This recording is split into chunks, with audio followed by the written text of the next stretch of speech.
Ikaze inshuti zakadasohoka, uyu munsi wa none ngiye kubagezaho amakuru agezweho.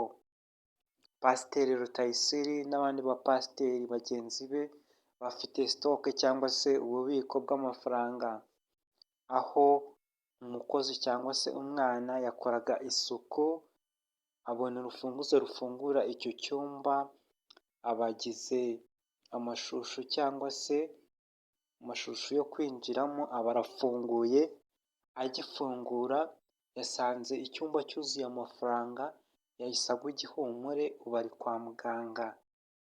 Aba bapasiteri bivugwa ko aha ngo hegereye icyumba abantu bafite ibibazo bikomeye cyangwa se bafite icyo bashaka, ariho bajyaga bagasaba Imana ibyo bifuza, ngo abantu bafite ibibazo biremerewe cyane bashaka kugera ku ntsinzi bafashijwemo n'Imana.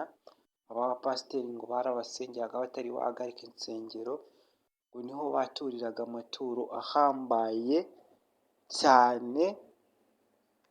Aya mafaranga leta ntabwo yari yamenya aho abitse,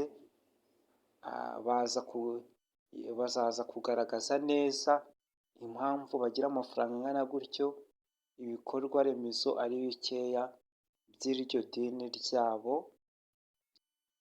Ikaze ku muyoboro, abantu mutari mwakora sabusikarayibe mukore sabusikarayibe, mukore ku nzogera, ntabwo ari igisasu ngo kirabaturikana.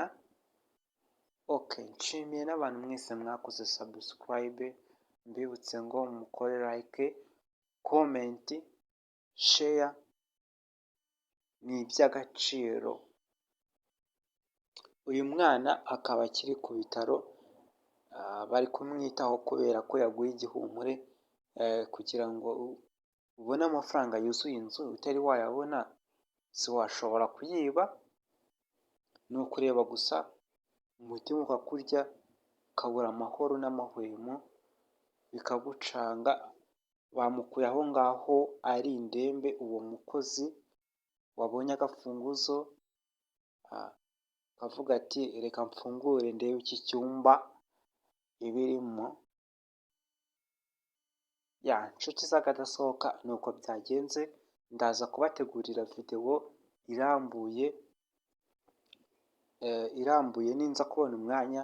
Ubu nta mwanya mfite, ndahuze cyane, ndi bizi inshuti z'akadasohoka. Gusa kubagezaho amakuru ku gihe niyo ntego yanjye. Ngomba kugerageza nkabaha make ashoboka, ndaza kubaha menshi muri videwo ndi buze gukora nimbona umwanya mu kanya. Ndabakunda cyane kuri iyi tariki 11 z'ukwa cyenda 2024. Murakoze cyane, ariko abantu mutari mwakora sabusikarayibe mukore kuri iyo nzogera, ntabwo ari igisasu ngo kirabaturikana. Murakoze jenizede, murakoze jenizede. Nabasobanuriye icyo ari cyo, ko ari abajeni cyangwa se umuntu wese ufite amakuru kuri buri kintu, bisikuru apudeti. Abajeni hejuru cyane, hejuru cyane, ndabakunda cyane. Don't worry, ikaze muri uyu muryango mugari wa jenizede.